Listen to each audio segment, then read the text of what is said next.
1 week to go in the California Winter League regular season. And another great doubleheader at the stadium on tap today that begins with the visiting Washington Bluesox coming in at 3-7 and the home Toronto Rush at 4-5 on the year. Alongside Evan Schmeiser, I'm Jacob Kronberg here on the CWL YouTube as Jared Birch begins his warm-up tosses as he gets the nod under Rush head coach Reed Lavallee today. Well, Jacob, this will be a very fascinating matchup. I know not the most impressive records by any means coming into today, but important nonetheless. These two teams are trying to avoid that 8-9 play-in matchup on the 16th, the first playoff game for the CWL. Birch making his fourth appearance of the year, the second start under his belt. He's gone 7 total innings to an earned run average of 0. He's been really good. 15 strikeouts over those 7 innings. And he faces a Blue Sox lineup that looks like this. Malcolm Smith leads off, followed by Alexander Ford and Mitch Morales. The middle third, Aaron Gex, Calvin Rucker, and Alejandro Lara. While Robbie Carling, James Cross, and Killian Bloat round out the lineup for Washington under head coach Jimmy J.J. Johnson. Jared Birch working out of the windup. First pitch foul tipped into the mid of Lolo Williams at 10:03 a.m. Pacific Standard Time, and we are underway. 0-1 the count between Birch and Malcolm Smith. Jared slides his feet through the windup, and the curveball hangs up, ball 1. Birch has given up just 3 hits over his 7 innings, 3 walks as well. And he's had a ton of swing and miss stuff. There's one right there, the 1-1 fastball cut over and missed for strike 2. Over the course of these first couple of weeks, we have seen Birch at times look electrifying on the mound. Rush could really use a start like that today to get back even at 500. Infield plays straight up against the speedy Smith. 1-2 fastball. Dots the outside corner. Strike 3 called. And Birch picks up where he left off last time out. And just now, we're able to see Birch just put Malcolm Smith away on fastballs. Nothing but hard stuff, mixing it up in and outside. If he can get through the lineup for the first time, mostly relying on the fastball, not having to go to his secondary pitches quite as much, it'll set him up really well. First pitch fastball to Alexander Ford is fouled back into the netting for strike 1. Yeah, he's a heater-dominant guy, and he's going to want to establish that pitch until Washington gets to it, of course. Birch ahead in the count, 0-1. He wheels and deals and throws the heater past Ford for strike 2. Got the baby blue tops, white bottoms for the Rush. The deep blue tops, white bottoms for the Blue Sox. 0-2 pitch, slapped foul on the left side. Birch remains ahead in the at-bat, 0-2 to Alexander Ford. Birch with the hands extended begins his windup. 0-2 curve, dances into the zone. Strike 3 called. Back-to-back freeze frames for Jared Birch begins his morning. Well, Smith and Ford just were not able to pick the ball up at all against Jared Birch. We finally saw a curveball coming on that 0-2 pitch. Left it a little bit up, but Ford, I swear, it didn't seem like he even saw the ball come out of his hand. Absolutely frozen. A lot of late movement, late tilts on the curveball, but now Birch must battle with one of the better hitters in the CWL, Mitch Morales. A .458 average for Morales. And the first pitch from Birch is a slider in the dirt, ball 1. The defense behind Jared Birch is battery mate is Lolo Williams. Freddie Latenci at third, Anthony Lipsy, and LaRue Williams up the middle with Matt Crosley at first. Left to right in the outfield is Manuel Ochoa, Howard Rodriguez, and Michael Cooper. 1-0 breaking ball on the inner half, called a strike to Morales. 11 hits on the season for Mitch. 3 of them have gone for extra bases, and he's got a real short, compact swing in the box, can drive the ball gap to gap. Birch kicks and fires, and the 1-1 runs up and in, forcing Morales to do a little limbo out of the way. I do like that miss a lot, though. He didn't miss terribly far inside, never really had a chance to hit Morales, but making him move, it makes him uncomfortable and makes him think twice about really crowding the plate. Fastball down the heart of the plate, fouled off the face mask of Lolo Williams. Williams appears all right as the count evens up at 2-2 between Jared Birch and Mitch Morales, who was working on a 6-game hitting streak.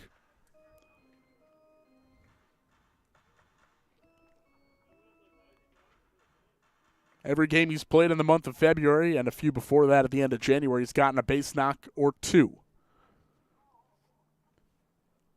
Infield and outfield straight away. The center fielder, Rodriguez, is playing deep.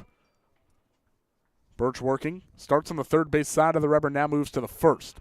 2-2 slider. Trying to check his swing. Morales, he did not.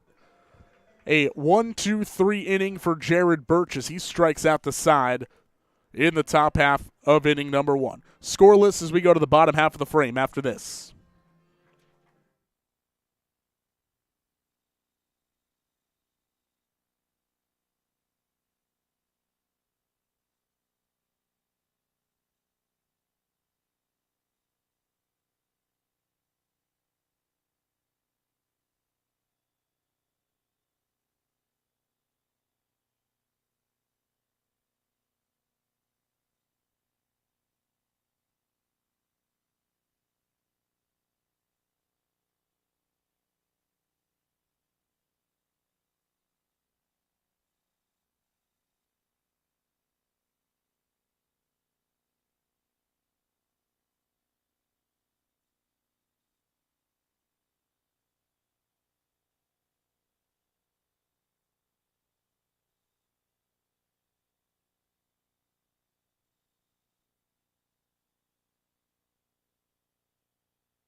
Home half of the first at Palm Springs Stadium. No score between the Washington Bluesox and the Toronto Rush. And on the bump today for Washington, Eric Telaroja, the tall, lanky right-hander, gets his second start of the season against a Rush lineup that's picked it up as of late. Absolutely. We'll take a look at that lineup real quickly.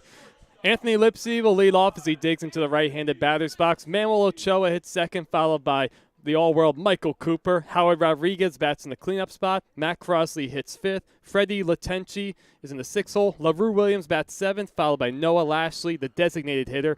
And the catcher Lolo Williams hits ninth.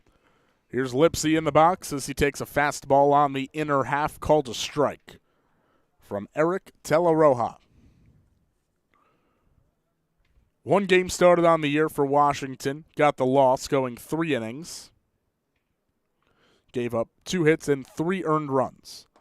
A 1 fastball, same spot as he established the inside part of the zone and is quickly ahead of Lipsy, 0-2. Lipsy, 6 for 18 to start the season. And he's gone down on 3 pitches. Heater. Uncle Charlie gets him low in the zone. And Telaroja mirroring how we saw Jared Birch start things with a strikeout. That's a really encouraging sight we just saw from Telaroja, and especially from manager J.J. Johnson. Just attacking that strike zone. Command is always what you have to look for, Telaroja.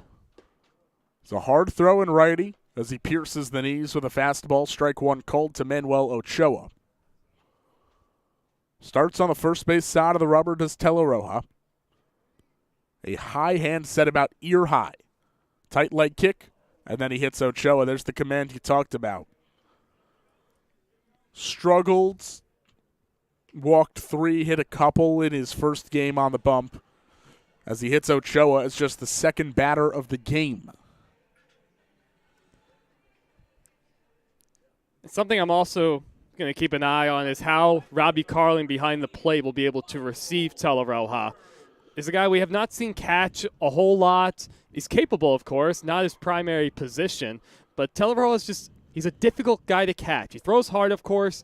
You don't always know where the ball's going to go. He has a lot of life on his pitches, that sharp breaking ball to go along with it. And we saw a week ago, Lolo Williams had a very difficult time catching him.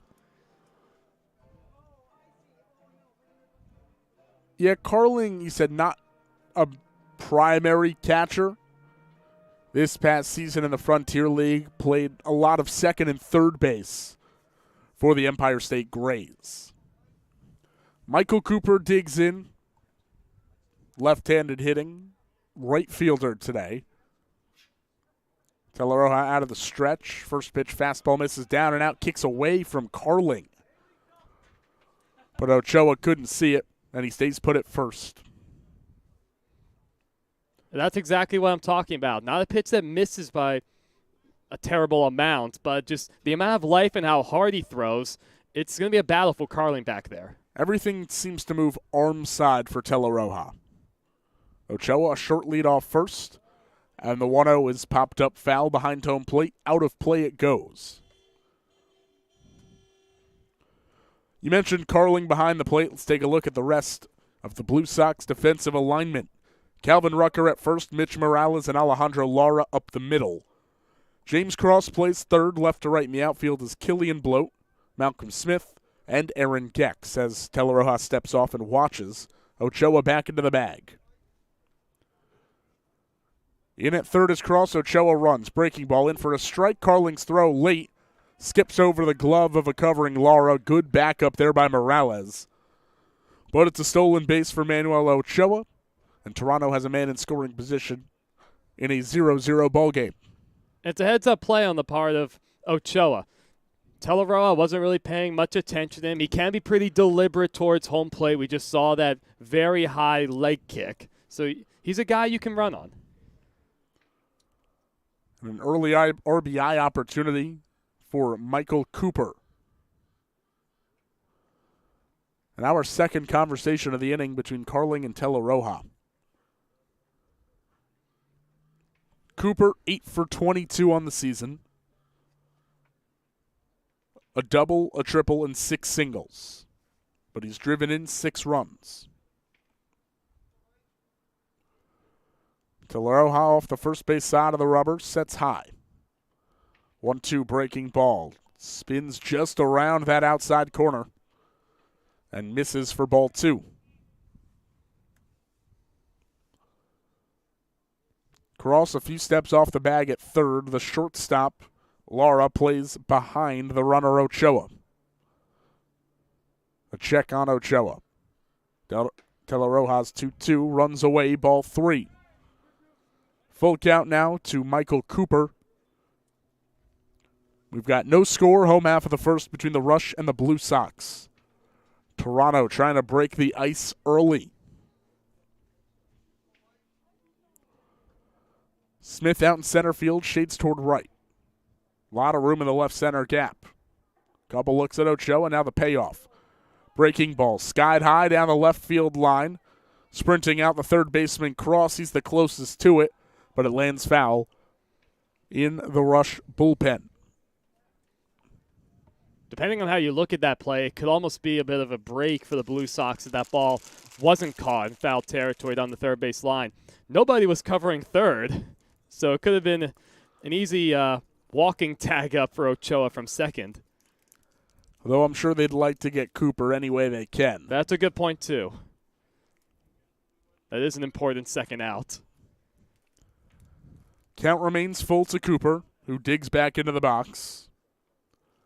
An ever so slightly open stance. Tall, slim man. De La Roja with the ear-high set. Checks Ochoa. The next 3-2. Pulled through the hole on the right side for a base hit. Ochoa being waved around third. Fielded by Gex. His throw home is a step late in standing Manuel Ochoa. And on first after the RBI single, Michael Cooper. Rush lead 1-0. Tremendous piece of hitting from Cooper. That was a very good fastball we just saw from De La Roja. And he got it in on Cooper towards his hands pretty nicely, but Cooper just great job pulling his hands in. He gets his arms extended just enough to get enough on that ground ball to push it in the right field. 91 miles an hour off the bat of Michael Cooper on a pitch that would have broken a lot of guys' bats. Yes, and coming off a day yesterday, we saw a ton of broken bats. A step and a throw over from De La Roja. Cooper in standing up. Howard Rodriguez, the center fielder, digs in. An ultra utility guy for the Rush. We've seen him play short, third, and center. A short lead for Cooper. And the first pitch fastball from De La Roja is in there for a called strike one.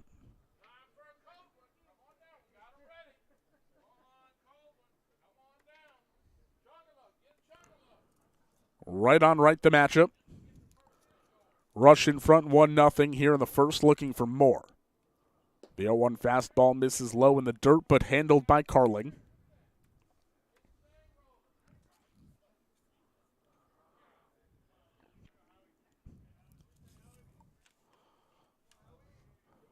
Howard Rodriguez from Orlando, Florida. Cooper runs. Roped up the middle, off the glove of a diving Lara and into center field. Cooper goes first to third as Smith's throw goes behind him to second. A bullet off the bat of Howard Rodriguez. And the Rush cooking for more. Runners on the corners with just one out, and Matt Crosley coming up. Well, we thought that Cooper ground ball was hit hard. That line drive on one hop from Rodriguez was annihilated. Talk about squaring a ball up. Like nothing that Lara could have done at shortstop. 99 miles an hour off the bat. Shout out to Cordell Henriquez with these numbers, getting us them in rapid fashion. Running first pitch is Rodriguez. Carling throws down. But cutting it off in front of the bag is Mitch Morales. So a stolen base for Howard Rodriguez. And there's now two in scoring position for Crosley. That's the third time this inning we've seen a Rush base runner take off. De La Roja is not paying, he's hardly paying any attention to any of these base runners, and a lot of good athletes in the top of this order. 0-1 to Crosley, fouled back toward the press box and just in front. Evan, if you held your hand there a little longer, it would have fallen in the breadbasket. That's a good point. You jumped and you bailed when it went up top. Yeah, I did think about that. I was going to come right The ricochet's back the down. key. All the velo's gone. We had our moment. You know, when you put it that way, it's very disappointing, Jacob. 0-2 to Crosley, nubbed foul off his front foot. That's why you never give up on the play in baseball or any sport, ladies and gentlemen. I saw it was going to go above me, so I pulled my hands back, and then I saw it tumbling straight down into the bleachers. I'm going to put it out there that was the closest one we've had. Yeah. Well, there was one that came back really on a rope that kind of dislodged a wire or two above us. You know, that one was playable if we were on our toes. Yes. 0-2 count to Crosley. De La Roja, sharp breaking ball, gets him swinging. 4 strike 3. Second out and second strikeout of the inning for Eric De La Roja. But his team down 1-0 already after the RBI single by Cooper. Rush looking for more. They got 2 in scoring position now for Freddie Latenci.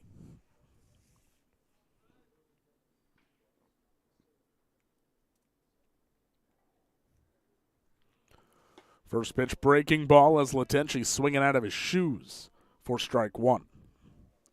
And that's a lot of confidence we're seeing from De La Roja, going right back to that breaking ball in the first pitch.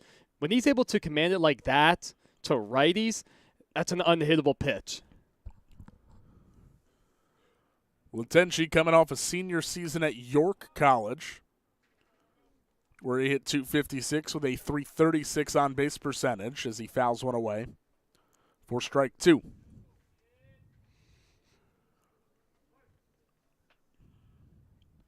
York College, a really good Division III program out in York, Pennsylvania. 0-2 to Latenci, runs up and in and hits him on the front shoulder. Second hit batter of the inning by Eric Teleroja, and the bases are juiced for LaRue Williams.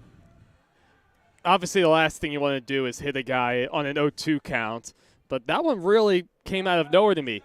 We just saw 3 consecutive, really sharp, well-commanded breaking balls coming from Teleroja, and I like the idea of trying a fastball up and in on an 0-2 count, but it just could not command it right there. That fastball continues to tail into righties. First pitch to LaRue Williams, popped up foul territory, right side, Rucker and Carling over, and neither will get there as it one hops into the dugout. An enormous amount of foul territory between the baseline and the dugout lining. And that ball not in the air all that long makes it really tough to track down.